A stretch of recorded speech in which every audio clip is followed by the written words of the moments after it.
শ্রী শ্রী ঠাকুর অনুকূলচন্দ্র অনুশ্রুতি গ্রন্থের প্রথম খণ্ডের বিবাহ অধ্যায় বলছেন, বিয়ে ব্যাপারে সবার আগে বর্ণের হিসেব করিস, তার সাথেতেই বংশটিকে বেশ খতিয়ে দেখিস।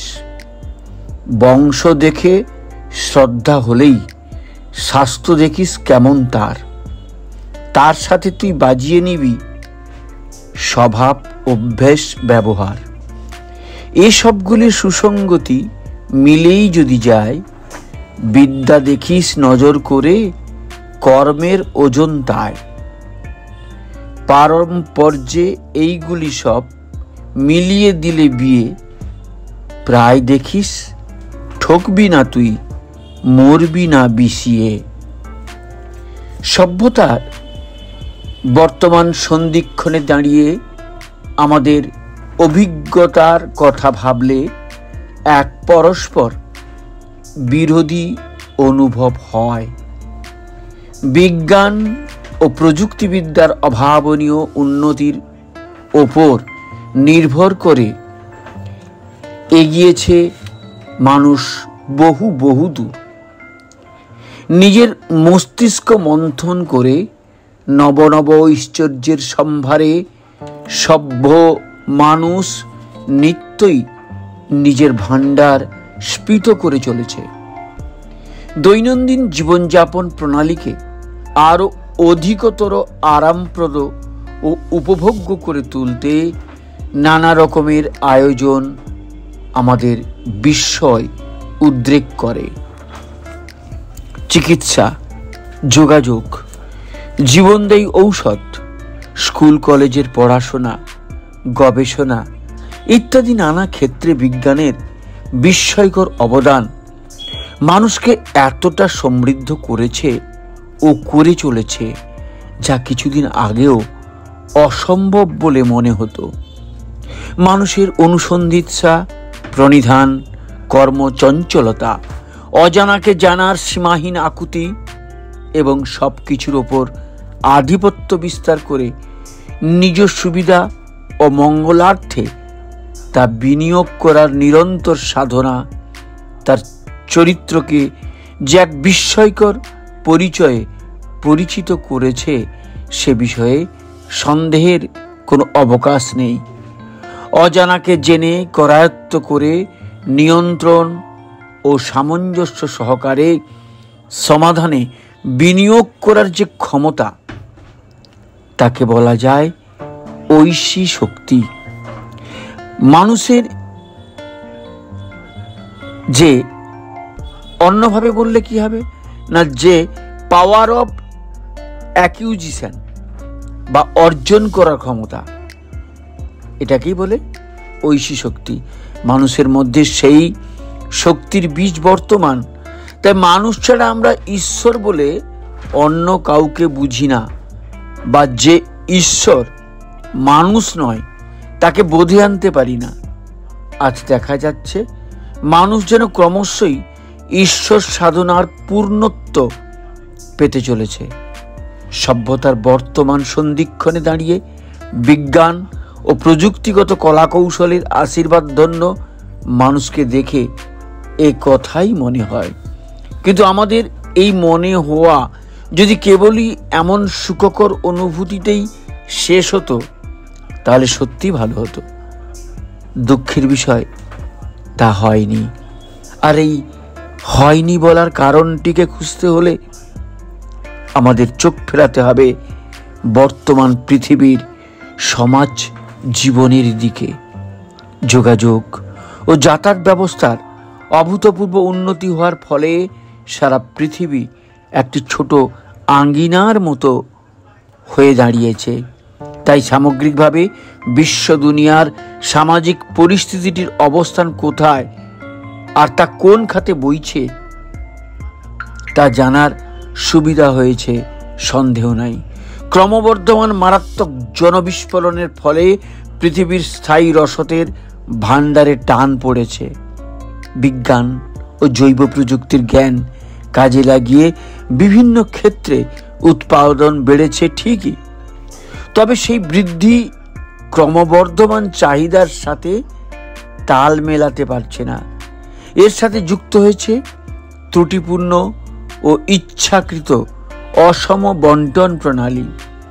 যাদের প্রয়োজন তাদের সকলের মধ্যে উৎপাদন বন্টন না করে জোর জুলুম করে অন্যদের বঞ্চিত করে একা সবটুকু ভোগ করার মানে লোভজনিত প্রবণতা জনসাধারণের একটা বিশাল সংখ্যাকে বঞ্চিত করে রেখেছে জীবনের নানা ক্ষেত্রে। আবার ওই ইতর অহংতাড়িত প্রভুত্ব, স্প্রিয়া ও লোভ, স্বীয় ভাণ্ডার স্ফীত করার দুর্মদ আকাঙ্ক্ষা বিজ্ঞানের অবদানকে সকলের কল্যাণে প্রয়োগ না করে নিত্য নতুন মারণাস্ত্র ও ধ্বংসকারী আয়ুধ প্রস্তুত করার জন্য বিপুল পরিমাণ অর্থের বিনিয়োগ করতে দ্বিধা করছে না।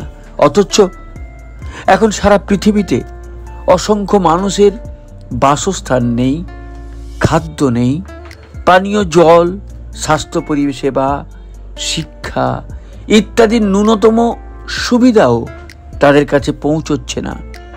মূলত মানুষের মানসিক ভারসাম্যহীনতা ও প্রবৃত্তি পরতন্ত্রতা সমাজের প্রতিটি স্তরের মানুষকে এমন আচ্ছন্ন করে রেখেছে যে আত্মমগ্ন মানুষ সমস্যার আসল কারণগুলির দিকে চোখ ফেরাতে পারছে না।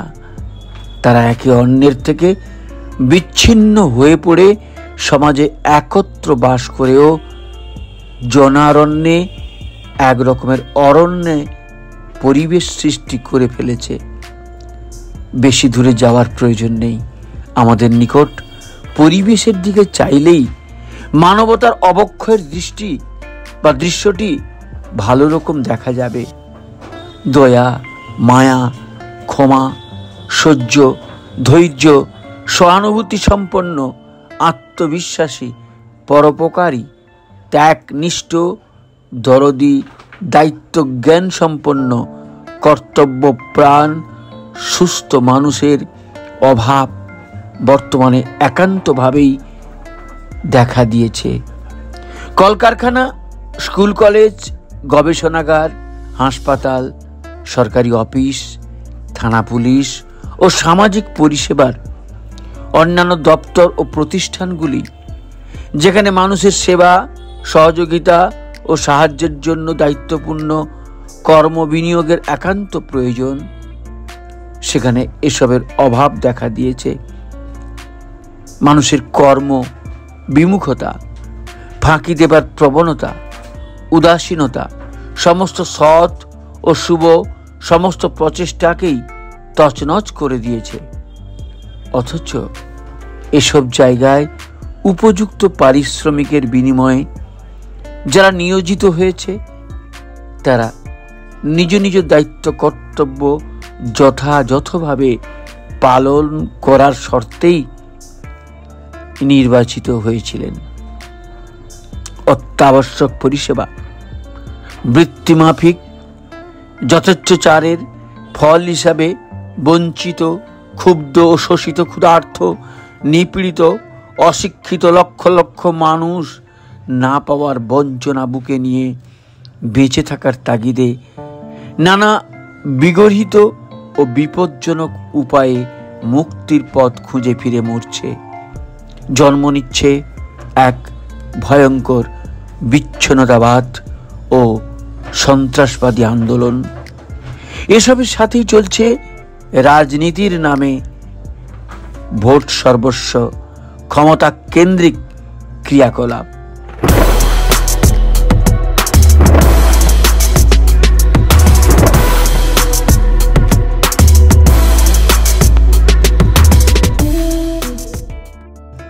আর যার সুবিধা নিচ্ছে কিছু আত্ম ও গণ্ডি স্বার্থী ধান্দাবাজ রাজনৈতিক নেতা।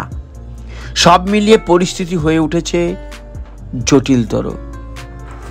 আজ যেদিকেই চোখ ফেরানো যায় সেদিকেই দেখা যায় এক নিদারুণ অবক্ষয়ের মসীকৃষ্ণ চিত্র।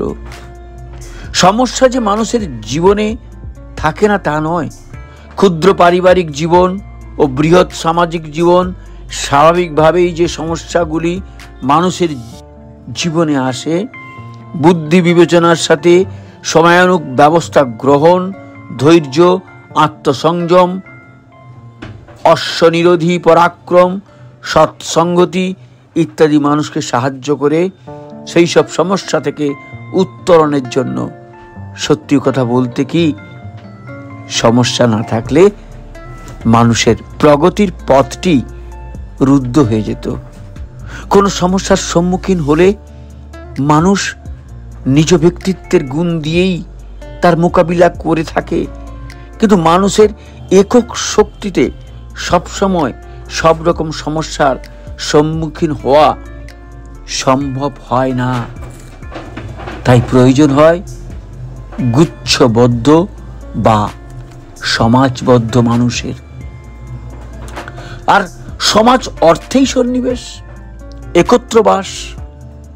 কিন্তু ভিন্ন ভিন্ন বৈশিষ্ট্যওয়ালা মানুষের বৈচিত্র্যের মধ্যে যে এক নিনোড় একতার উদ্ভব ও আমরা সকলে মিলে যে একই, মানুষের মধ্যে এই বোধের উন্মেষ না হয়ে টুকরো টুকরো মানুষ, টুকরো টুকরো দল, বিচ্ছিন্ন ও পরস্পর বিরোধী আদর্শ ও উদ্দেশ্য নিয়ে একত্র বাস করলেই তাকে সমাজ বলা যায় না।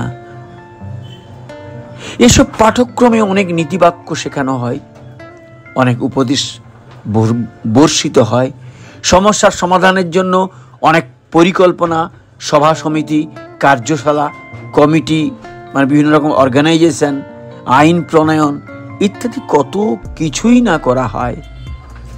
আবার নানাভাবে বোঝানোর চেষ্টা, স্তোক বাক্য, শেষ হাতিয়ার হিসাবে ভীতি প্রদর্শনও কখনো কখনো করা হয়। অথচ সমস্যার সমাধান হয় না। তা দিন দিন গুণিতকে বেড়েই চলে, কিছুতেই আয়ত্তে আনা যায় না। চুরি, ডাকাতি, খুন, ধর্ষণ, প্রতারণা, সামান্য কারণে হত্যা, অন্যের সম্পত্তি জবরদখল, তহবিল তছরূপ ইত্যাদি নানা অপরাধের প্রবণতা বেড়েই চলেছে, কিছুতেই থামানো যাচ্ছে না। এমন করে পরিবার, সমাজ সব ভেঙে টুকরো টুকরো হয়ে যাচ্ছে। আর তার ফলে রাষ্ট্রীয় স্থিতিও নড়বড়ে হয়ে যাচ্ছে, নড়বড়ে হয়ে উঠছে। আর হবে না কেন? আতঙ্কিত ভীত মানুষ অসহায় অনিশ্চয়তার মধ্যে দিনাতিপাত করছে। আর বেঁচে থাকার আকুল আর্তি নিয়ে কারণমুখী না হয়ে মানুষ কি করছে? আপনারা তো সবাই জানেন, মাদুলি পড়ছে, মানত করছে, তাবিজ, কবচ, তান্ত্রিক, গ্রহরত্ন, সাধু সন্ন্যাসী রূপী ভণ্ড প্রতারকের কবলে পড়ে অবস্থা আরো জটিল করে তুলছে। এ এক অবর্ণনীয় অসহনীয় অবস্থা। একদিকে মানুষের দুহাতে ভরা বিজ্ঞানের অজস্র আশীর্বাদ, আর অন্যদিকে মানুষের মানুষ না হয়ে উঠতে পারার ঘোর অভিসম্পাত তাকে অঢেল ঐশ্বর্যের মধ্যেও চির ভিখারি করে রেখেছে। আমার সাজানো বাগান শুকিয়ে গেল। এই হতশ্বাস মানুষের অন্তরের অন্তঃস্থল থেকে বের হয়ে এসে তার চারিদিকেই ভারাক্রান্ত করে তুলেছে। গভীর পরিতাপের কথা এই যে, জীবনের জটিল সমস্যাগুলি থেকে রেহাই পাওয়ার অসীম তাগিদে মানুষ অন্ধের মতো এখানে সেখানে অন্ধকারে হাতড়ে মরছে ঠিকই, কিন্তু তার প্রবৃত্তি, অভিভূত বোধ ও বুদ্ধিতে সমস্যার প্রকৃত কারণটি ধরা পড়ছে না। কলুর চোখ বাঁধা বলদের মতো ঈশ্বরের শ্রেষ্ঠ সৃষ্টি মানুষ নিজ প্রবৃত্তির গোলক ধাঁধায় আজ পথ হারিয়ে সমস্যার আবর্তে ঘুরেই চলেছে। এমনই হয়। ভূয়দর্শী মানুষ তাই বলে, ইতিহাস মানুষকে এই শিক্ষাই দিয়েছে যে মানুষ ইতিহাস থেকে কিছুই শিক্ষা পায়নি। অথচ প্রবৃত্তি, পরতন্ত্রতার ঊর্ধ্বলোক থেকে আগত প্রেমিক পুরুষ, মানুষ কাঙ্গাল, সহজ সুন্দর মহামানব যিনি, তাঁর দৃষ্টিতে সমস্যার মূল কিন্তু ধরা পড়ে অতি সহজেই, এবং সেটি প্রকাশ করতে তিনি বড় বড় তত্ত্ব অবতারণা করেন না। অত্যন্ত সহজ করেই তিনি বলেন সেই অমীয় সংকেতের সূত্র, যা সব সমস্যার সমাধান করতে পারে। একটি বাণীতে বর্তমান যুগ পুরুষোত্তম শ্রী ঠাকুর অনুকূলচন্দ্র বলেছেন, হওয়া মানুষকে তৈরি করা যায় না, বরং তার বৈশিষ্ট্যকে পোষণে পুষ্ট করা যায়। উৎক্রমী করে মানুষ তৈরি করতে গেলেই চাই প্রজনন পরিশুদ্ধি। শিক্ষা শাশ্বতী অখণ্ড থেকে বুঝতে অসুবিধা হওয়ার কথা নয়। যে সম্ভাবনার বীজ নিয়ে মানুষ জন্মেছে, উপযুক্ত পোষণে তাকে স্ফুরিত করা যায় ও উন্নত করা যায়, কিন্তু যে যা নয় তাকে তা করে তোলা কখনোই সম্ভব নয়। মোট কথা, জন্মগত গুণসম্পদ যদি মানুষের না থাকে, তবে কেবলমাত্র উন্নত শিক্ষা ব্যবস্থায় তাকে শিক্ষিত করে উপযুক্ত মানুষ তৈরি করার চেষ্টা যতই করা যাক না কেন, তা ব্যর্থ হতে বাধ্য। আর তা যদি সম্ভব হতো, তবে আজ সভ্যতার এই সংকটময় মুহূর্তে অত্যাধুনিক ও উন্নত শিক্ষা পদ্ধতির প্রয়োগে অতি সহজেই বিবেকানন্দ, নেতাজি সুভাষ, রবীন্দ্রনাথ সৃষ্টি করা যেত।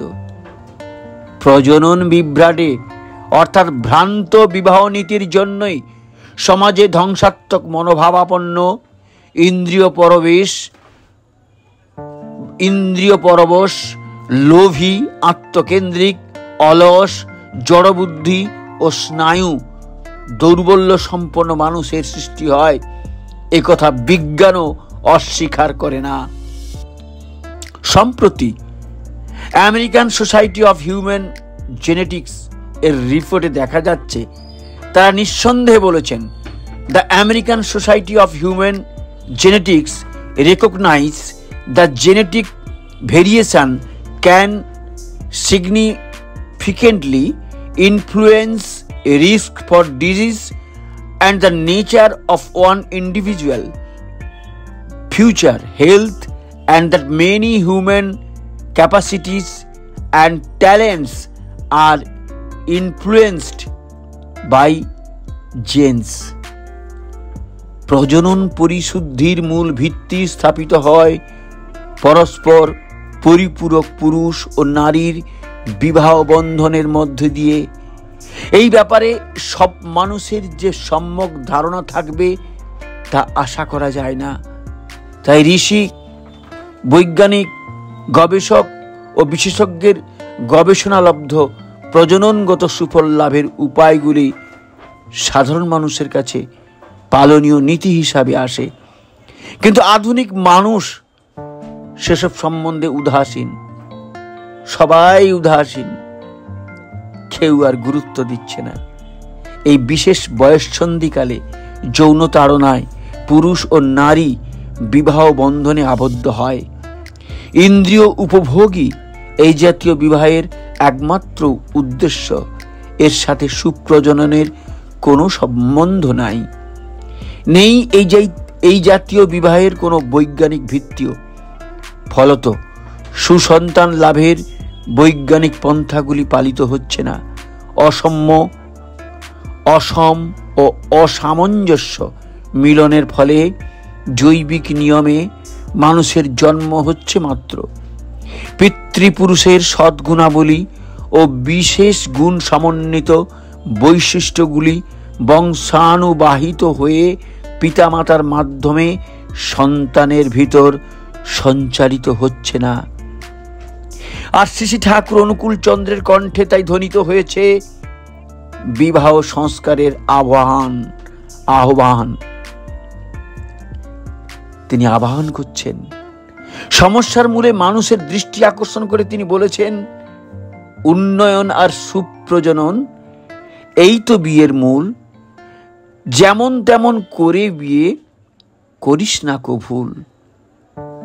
নানা সময়ে নানা প্রসঙ্গে বর্তমান সমসাময়িক ভারতবর্ষের নেতা, বিজ্ঞানী, শিক্ষক, সমাজসেবী, সাধারণ মানুষ সকলের কাছে বারবার আকুল আর্তি নিয়ে শ্রী ঠাকুর সমস্যার জটগুলি চিহ্নিত করেছেন, তা থেকে উত্তরণের পথ দেখিয়েছেন। তার সেই কথোপকথনের মহাসমুদ্র মন্থন করে বিবাহ প্রজনন সম্বন্ধীয় কথাগুলির এই ভিডিও আপনাদের সামনে তুলে ধরছি। আশা মানুষের শুভ বুদ্ধি জাগ্রত হবে। বিশেষ প্রণিধান নিয়ে মানুষ এগুলি অনুধাবন করে ঘন ঘন অন্ধকারময় চলার পথে এক উজ্জ্বল আলোকবর্তিকার সন্ধান পাবে। জয়গুরু রিতায়নী ইউটিউব চ্যানেলে আপনাকে স্বাগত, অভিনন্দন, শ্রদ্ধা, প্রণাম ও পবিত্র আনন্দিত জয়গুরু জানাই। আজ এই যাজন হয়তো অনেকেরই ভালো লাগবে না, কিন্তু খুবই মূল্যবান। কারণ আজকে ইষ্ট প্রসঙ্গে বা যাজনে হয়তো অনেকেই জানেন না সঠিক বিবাহ, সঠিক নীতি কি, বিবাহ নীতি কি। আর যিনারা জানেনও তিনারা সাধারণত এই ইষ্ট প্রসঙ্গগুলো করেন না, কারণ এগুলো সবাই শুনতে চায়ও না। আর এগুলো শুনলে, জানলে আমাদের সমাজ, আমাদের জীবন, আমাদের দেশ, আমাদের রাষ্ট্র অনেক উন্নত হবে। তাই আপনাদের কাছে স্বনির্বন্ধন অনুরোধ, আপনারা সবাই মন দিয়ে শুনবেন এবং পারলে প্রচুর শেয়ার করবেন, যাতে প্রতিটা মানুষ এই সম্পর্কে সচেতন হতে পারে। এই যাজন সবারই শোনা উচিত। প্রিয় পরম শ্রী ঠাকুরের আশীর্বাদে বিবাহ ও প্রজনন প্রসঙ্গে বলা তাঁর কথা। মানুষের জীবন ও সভ্যতায় বিবাহ ও প্রজননের স্থানই সর্বাধিক গুরুত্বপূর্ণ, কারণ তার মধ্য দিয়েই মানুষ নিজেকে বহুতে উদ্ভিন্ন করে তুলতে পারে। বিবাহ ও প্রজননের প্রয়োগ যেমনতর, মানুষের জন্ম হয় তেমনতর, এবং তেমনতর ভাবেই সে তার সংশ্লিষ্ট যা কিছুকে প্রভাবিত ও বিন্যস্ত করে থাকে। সুপ্রাচীনকালে ভারতবর্ষের সমাজ ও প্রজনন বিজ্ঞানীরা এই সনাতন সত্যকে অনুধাবন করে বিবাহ ও প্রজননের জন্য এমন সব নীতি নির্দেশ প্রণয়ন করেছিলেন, যেগুলি বাস্তব প্রয়োগ ও অনুশীলন এই দেশকে সব দিক দিয়েই উন্নতির চরম শিখরে নিয়ে গিয়েছিল। কিন্তু সহস্রাধিক বৎসরের পরাধীনতা ও তার পরিণতি হিসাবে কালচার কনকুইস্ট বা কৃষ্টিগত পরাভবের প্রভাবে যেদিন থেকে আমরা সেগুলিকে উপেক্ষা করতে শুরু করেছি, দেশের দুর্দিনও সেদিন থেকে আমাদের রেহাই দিচ্ছে না। শাস্ত্র নিহিত বিজ্ঞানের বাণীকে অবহেলা করে যথেচ্ছ বিবাহ ও প্রজননের পরিণামে প্রবৃত্তিমুখী নিম্ন প্রকৃতির মানুষের ভিড়ে দেশের সুপ্রাচীন কৃষ্টি, সুমহান ঐতিহ্য এবং জীবনীয় প্রথাসমূহের কিছুই আর অবশিষ্ট নেই প্রায়। জনজাতির বাহ্যিক উৎকর্ষ ও বিকাশ যা হয়েছে সে সবই দাঁড়াহারা ও নিরর্থক হয়ে উঠেছে।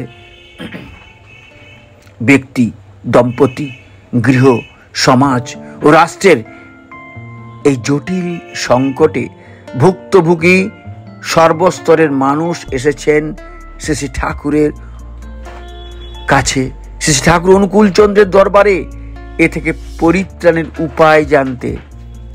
তাদের আকুল জিজ্ঞাসায় প্রিয় পরমের দৈবী চেতনায় মন্থন করে যে সমাধান ও বাণী নির্গত হয়েছে তার নিখুঁত অনুচলন ও অনুপালনই বর্তমান জন ও জাতির একমাত্র রক্ষা কবচ।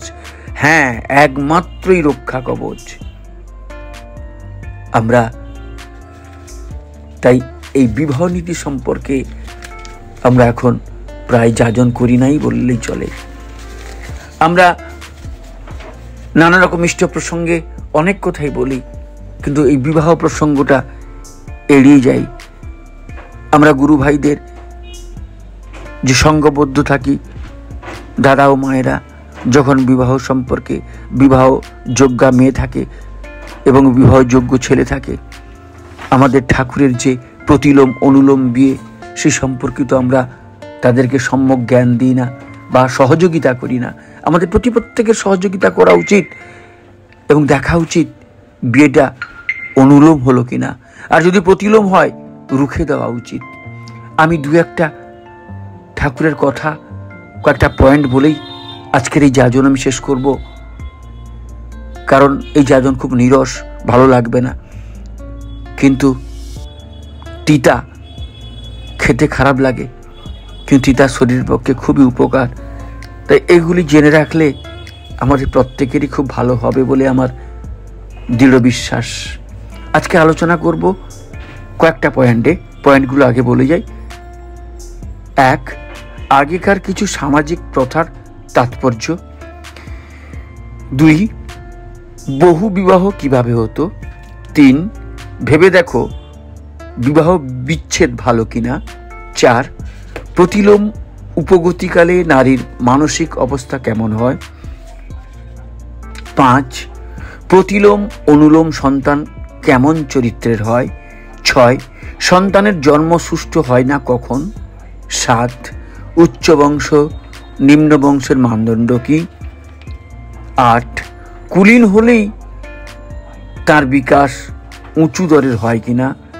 9, কুলীনের মেয়ের মৌলিকের ঘরে বিয়ে হওয়া ভালো কিনা। 10, বৈশিষ্ট্যকে কিভাবে অক্ষুণ্ণ রাখা যায়। 11, মানুষের যৌন মিলন কিভাবে ঘটাতে হবে। 11 হলো। 12 হচ্ছে কৌলীনত্বের লক্ষণ কি। 13, নারীর সতীত্ব কেন চাই। এই কটা আলোচনা করি আমি আজকে আমার এই যাজন শেষ করব। প্রথমে 1 নম্বরে কি বলেছিলাম, আগেকার কিছু সামাজিক প্রথা, তার তাৎপর্য কি। আগে নিয়ম ছিল বিধবা ভাই বউ বিয়ে করা যেত, তাই বলে দেবর মানে দ্বিতীয় বর সে নিয়ম অবশ্য উঠে গেছে। এ নিয়ম ছিল যাতে মেয়েরা না বেরোয়, কুলে থাকে। কুলঘাতিনী হওয়া মহাপাপ। কুলপালিনী হয়ে কুলের নিষ্ঠা, গৌরব ডেভেলপ বা বৃদ্ধি করা ছিল তাদের মস্ত কাজ। আগে সমাজ বিধান এমন ছিল যে বারবনিতা কম ছিল, তারাও হিসেব করে লোক নিত, বিশেষত বর্ণের হিসেব। এখনকার মতো যাকে পায় তাকে নিয়েই ডুগি তবলা বাজাতে শুরু করা তা ছিল না তাদের। পূর্বের বিধানের ফলে বারবনিতা হওয়ার প্রয়োজন ছিল না। 2, বহু বিবাহ কিভাবে হতো। এখন বহু বিবাহ প্রায় উঠে যাচ্ছে, আর তাই সর্বনাশও হয়ে যাচ্ছে। মেয়ে থাকবে কতগুলি দুষ্ট হয়ে, যারা হবে সকলের খোরাক। মুসলমানরা কিন্তু রসুলের কথা মেনে আজও বহু বিবাহ বজায় রেখেছে। আমাদের রসুল, আমাদের ঋষি মহাপুরুষদের কথা কেউ শোনে না। বহু বিবাহে স্বামীর প্রথমা স্ত্রী ও স্বামী এই দুই নিয়ে যেন নারীর অর্থাৎ দ্বিতীয় স্ত্রীর স্বামী, স্বামী মানে সত্তা, মানে লাইফ বা জীবন। ইংরেজদের হাজব্যান্ড নয়, হাজব্যান্ড মানে বাড়ির কর্তা। সতীন মানেও সত্তা। আবার ছিল প্রথমা স্ত্রীর কনসেন্ট বা সম্মতি ছাড়া স্বামীর পুনরায় বিয়ে হতে পারবে না। সীতা বিয়ে দিলে রামচন্দ্র বিয়ে করতে পারবেন। আগে উচ্চবর্ণের মেয়ের যখন বিয়ে হতো, সেই সঙ্গে দুই একজন নিচু ঘরের মেয়ে যৌতুক দিয়ে দিত। তারা হতো দাসী পত্নী, কিন্তু তাদের সন্তান হতো কত উঁচু, যেন তেন প্রকারেণ উচ্চ সংস্রব, উচ্চ গতি বাড়িয়ে দেওয়াই ছিল লক্ষ্য। 3 নম্বর পয়েন্ট, বিবাহ বিচ্ছেদ ভালো কিনা একটু ভেবে দেখুন। আগে বেশিরভাগ মেয়েরা ছিল স্বামী পোষক, এখন বেশিরভাগ মেয়ে হয়ে দাঁড়িয়েছে শোষক বা দোহক। চুষতে চুষতে কাকলাস করে ছেড়ে দেয়। তখন ডিভোর্সটা বা ডাইভোর্সটা অর্থাৎ বিবাহ বিচ্ছেদটা হলেই হয়। এই ডাইভোর্স বা বিবাহ বিচ্ছেদ করলে তোমার পেটে তোমার 3 স্বামীর হয়তো 2টি করে 6টি ছেলে হলো। তারা কেউ বাবা পেল না, তোমারও যেমন মাতৃত্ব মাও থাকলো না তাদের। কুকুরের বাচ্চার মতো অবস্থা তাদের। আমি যদি জন্মাবধি নিজেকে দেখতাম, একটা কুকুরের বাচ্চার চাইতে আমার অবস্থা আদৌ উন্নত নয়। নেই স্নেহ, নেই মমতা, নেই দরদ, নেই আশ্রয়, লাথি ঝাঁটা খেয়ে বেড়াচ্ছি। তখন কেমন লাগতো? তাই ডিভোর্সের বা বিবাহ বিচ্ছেদের ফলে সন্তানের সেন্টিমেন্টাল অ্যাসেট ও স্পিরিটটাই স্পার্ন করা হয়, মানে ভাব সম্পদ ও আত্মিক শক্তিকেই উপহাস করা হয়। তার হয়তো অরফ্যান বা অনাথ আশ্রমে স্থান গ্রহণ করতে হয়। ছেলে পেলে লাঠি মেরে ফেলে আর এক পুরুষের সাথে মা ছুটল। ছেলের প্রতি নেই মমতা, নেই বুক ভরা প্রাণ ভরা টান।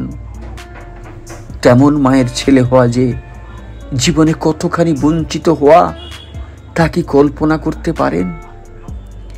নিজের উপর দিয়ে কি ভেবে দেখছো, কি ভেবে দেখেছ, কি অপরাধ করেছে তোমার ওই সন্তানেরা, ওই শিশুরা? তাদের তো তুমিই এনেছো, তুমিই ধরেছো পেটে। তাদের কেউ নেই। দুনিয়ার যেদিকে তারা চায় সেই দিকেই শূন্য, মহাশূন্য, শুধুই শূন্যতা, হাহাকার ভরা জীবন তাদের। এমনতর মহাপাপের ফলে ভগবানের মহা অভিসম্পাত কি তোমাকে রেহাই দেবে? তাই ভেবে দেখো, এ হেন ডিভোর্স, বিবাহ বিচ্ছেদ কি আদৌ ভালো? 4 নম্বর পয়েন্ট, প্রতিলোম উপগতিকালে নারীর মানসিক অবস্থা কেমন হয়?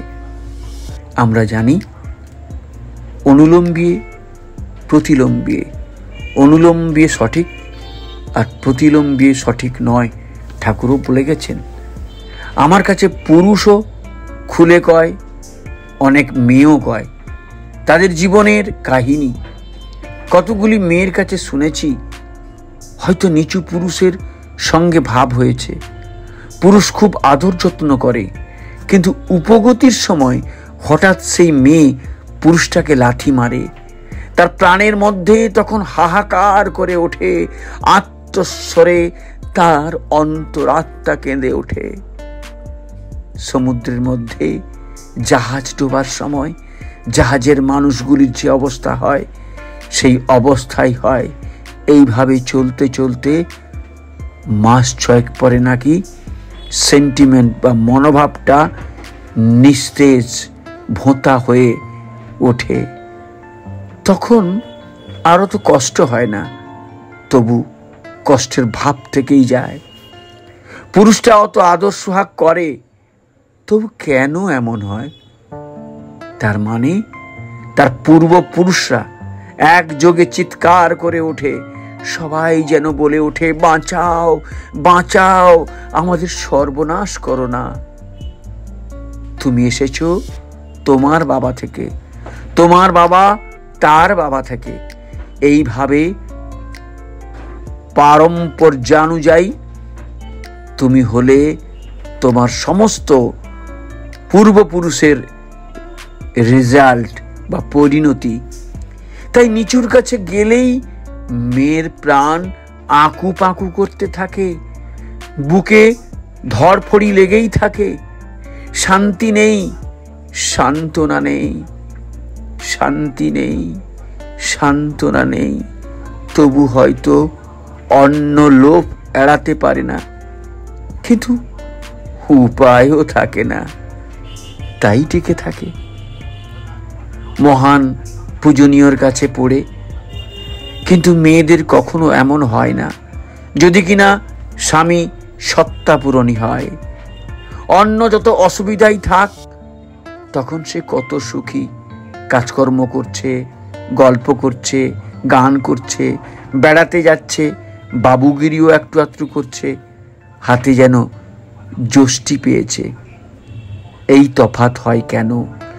স্বামীর ঢলাঢলি নেই, হয়তো কঠোরও, তবু প্রাণ ঠান্ডা।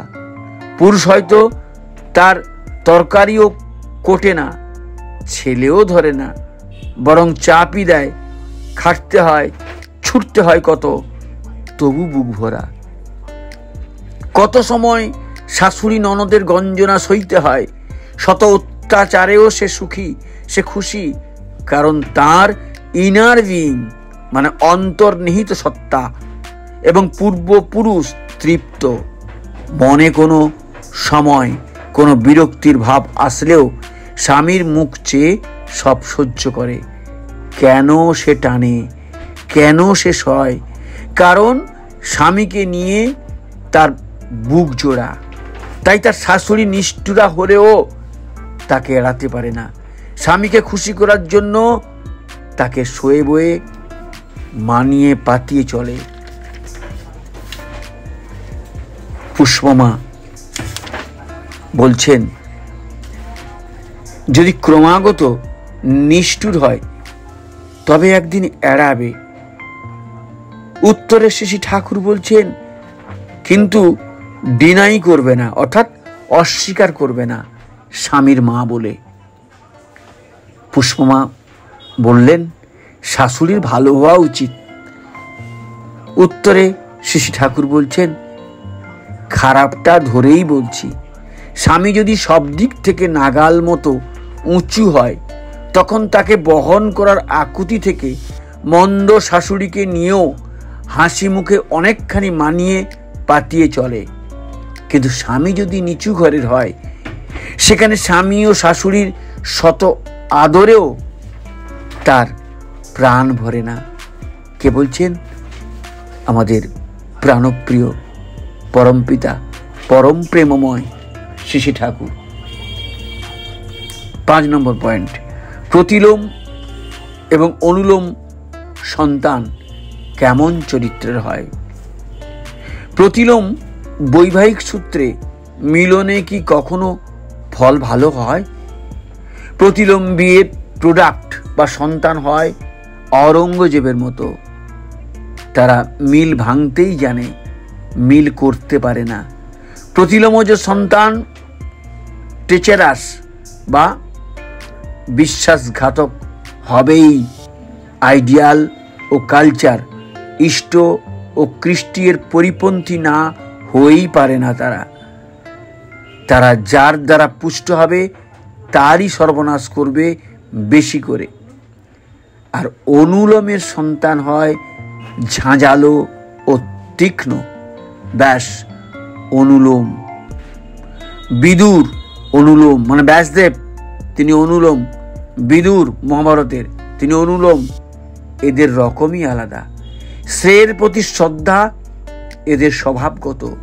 ইষ্ট ও কৃষ্টির উপর কোনো অপঘাত আসলে এরা সর্বশক্তি নিয়ে রুখে দাঁড়ায়। ভালো ভালো পার্শ্বদের মধ্যে আমি এটা খুবই দেখেছি। মাহেশ্বরা অনুলোমজ সন্তান, এরাও খুব তুখোর ও বিশ্বস্ত। শুনেছি মোহনলাল ছিল মাহেশ্ব সন্তান। কত লোকে সিরাজউদ্দৌলার সঙ্গে বিশ্বাসঘাতকতা করেছে। সম্পদে বিপদে কোনো অবস্থায় সে কিন্তু তাকে ছাড়েনি। আজীবন ছায়ার মতো অনুসরণ করেছে। 6 নম্বর পয়েন্ট হচ্ছে সন্তানের জন্ম সুষ্ঠু হয় না কেন। স্ত্রী চরিত্রে যদি স্বামী ও স্বামীকুলের পরিরক্ষণী পরিপোষণ না থাকে তাহলে ছেলের বা সন্তানের জন্ম সুষ্ঠু হয় না। ধাতুটাই নেচার্ড, মানে পরিপুষ্ট হয় না। কারণ স্ত্রীর ধাতু বা ডিম্বকোষের ধরন যা বীজকে ধারণ করে তা বাস্তব কৃষ্টির ভেতর দিয়ে প্রয়োজন অনুপাতিক বিকাশ লাভ করে না। স্ত্রীর সতত অনুধ্যান থাকা চাই কি সে স্বামী ও তার বংশের সবাই সুখে থাকবে, সুস্থ থাকবে, আনন্দে থাকবে। কষ্টের আঁচড়ও তাদের গায়ে লাগবে না। সেই আঁকুপাকু যদি থাকে এবং মাথায় যেমন যেমন বুদ্ধি আসে তেমনি তেমনি যদি করে তাহলে সেই কর্ষণ ও সাধনার ভেতর দিয়ে সে ক্রমাগত উৎকর্ষ লাভ করে। এই উৎকৃষ্টতাই তার গর্ভের সন্তানকে উপযুক্ত পোষণ যোগাতে সাহায্য করে। তোমার স্ত্রী যদি তোমার মুখের চেহারা দেখে ধরতে না পারে যে তোমার জন্য তার কখন কি করণীয়, তাহলে বুঝতে হবে যে সে বাস্তব শিক্ষা ও কৃষ্টি লাভ করেনি। এই দিক থেকে তোমার স্ত্রী যতখানি আনকালচার মানে অপকৃষ্ট থাকে, তোমার বীজকে ও বীজ সৃষ্ট সন্তানকে সে নেচার বা পোষণ দিতে পারে তত কম। তাই তেমনতর বংশের মেয়ে বিয়ে করা উচিত যার টেম্পারমেন্টাল হ্যাকারিং বা প্রকৃতগত চাহিদা থাকে পুরুষের ও পুরুষের বংশের প্রতি। 7 নম্বর পয়েন্ট, উচ্চ বংশ ও নিম্ন বংশের মানদণ্ড কি, এটা আমাদের প্রত্যেকেরই জানা উচিত। না জানলে অনুলোম প্রতিলোম আমরা ধরতেই পারবো না। নগেনদা প্রথা প্রসঙ্গে জিজ্ঞাসা করলেন ঠাকুরকে, উচ্চ বংশ নিম্ন বংশ ধরব তো অভ্যেস ব্যবহার দিয়ে? কিন্তু অনেক সময় তো দেখতে পাই উচ্চ বংশের ছেলের অভ্যেস ব্যবহার খারাপ আর নিম্ন বংশের ছেলের অভ্যেস ব্যবহার ভালো। এই উচ্চ নিচের মানদণ্ডটা কি? শ্রী ঠাকুর উত্তরে বললেন, বায়োলজিক্যাল স্ট্রাকচার, জৈব সংস্কৃতি, যার যত ফাইন বা সূক্ষ্ম, যে যত ফাইন বা সূক্ষ্ম জিনিস ধরতে পারে সে তত সূক্ষ্ম গুণ রক্ত মাংসে অর্থাৎ চরিত্রে ফুটিয়ে তুলতে পারে। যে যত বেশি লোককে যত ফাইনালি বা সূক্ষ্মভাবে ফুলফিল বা পরিপূরণ করতে পারে সে তত উঁচু।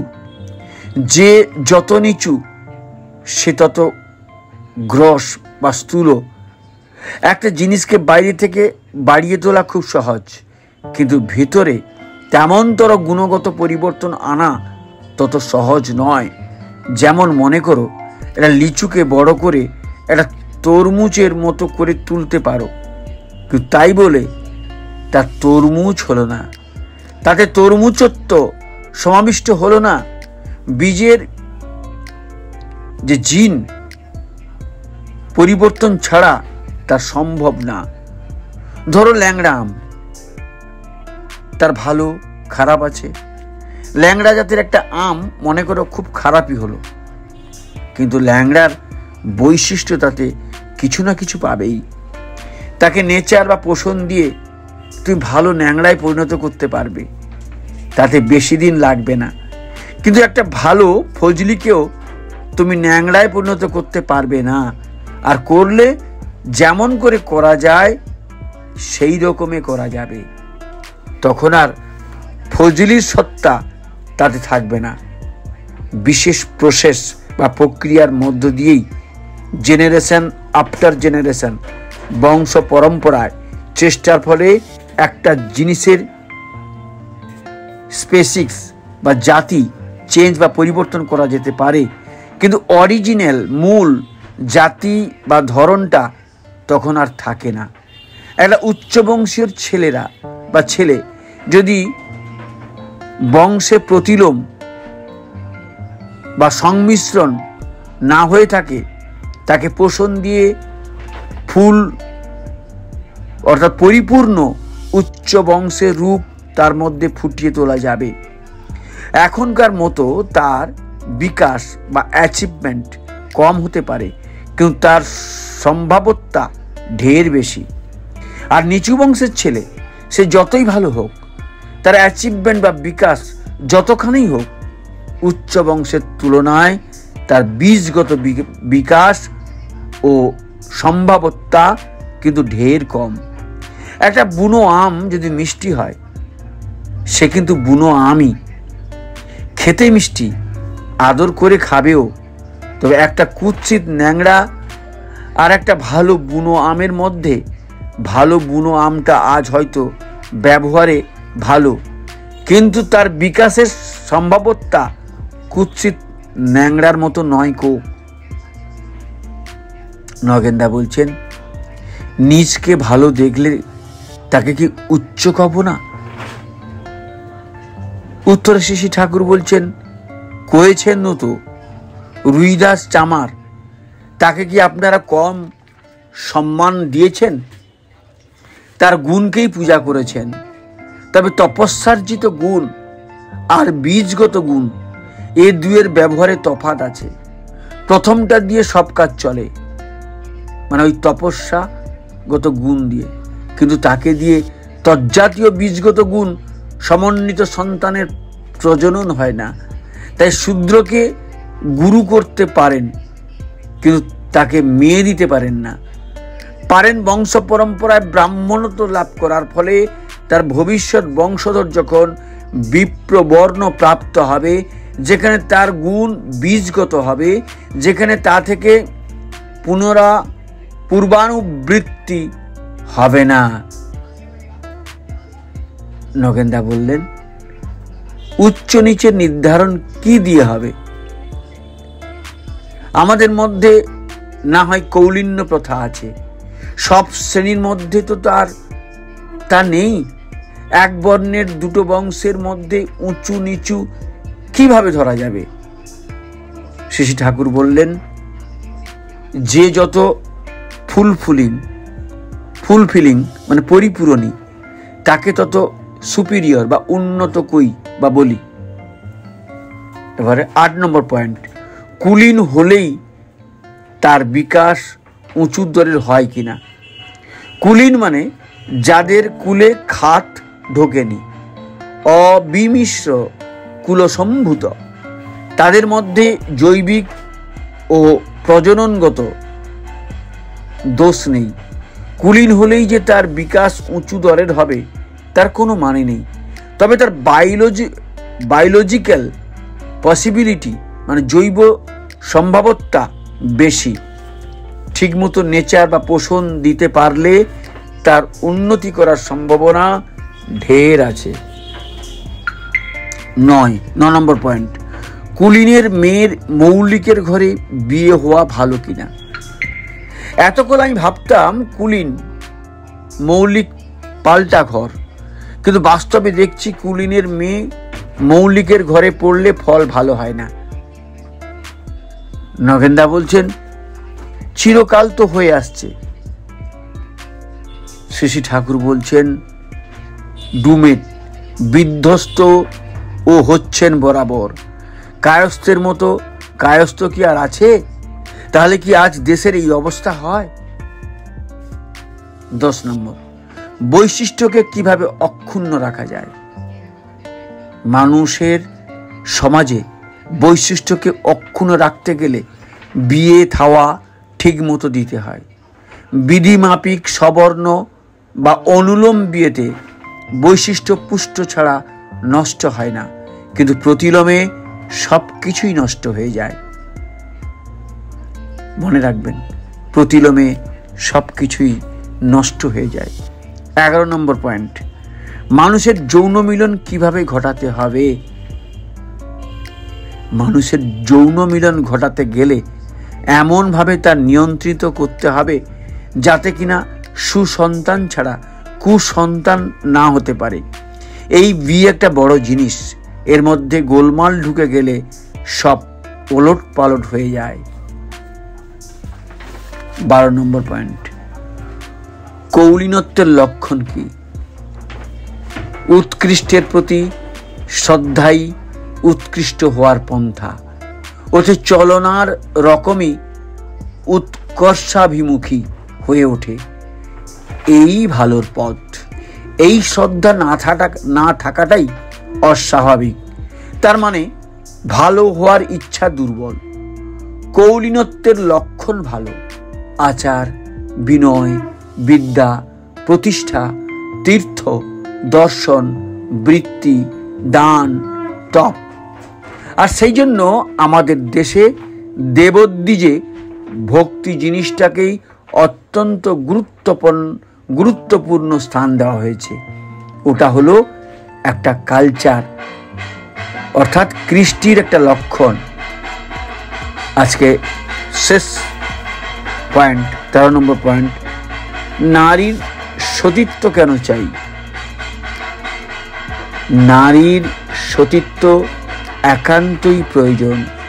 ফিমেল নারীর হাজব্যান্ড বা স্বামীর প্রতি কনসেন্ট্রিক অ্যাটাচমেন্ট, অর্থাৎ সুকেন্দ্রিক অনুরাগে তার সাইকোলজিক্যাল বিইং ও ওভাম, মানে শরীর, মানসসত্তা ও ডিম্বকোষ এমনতর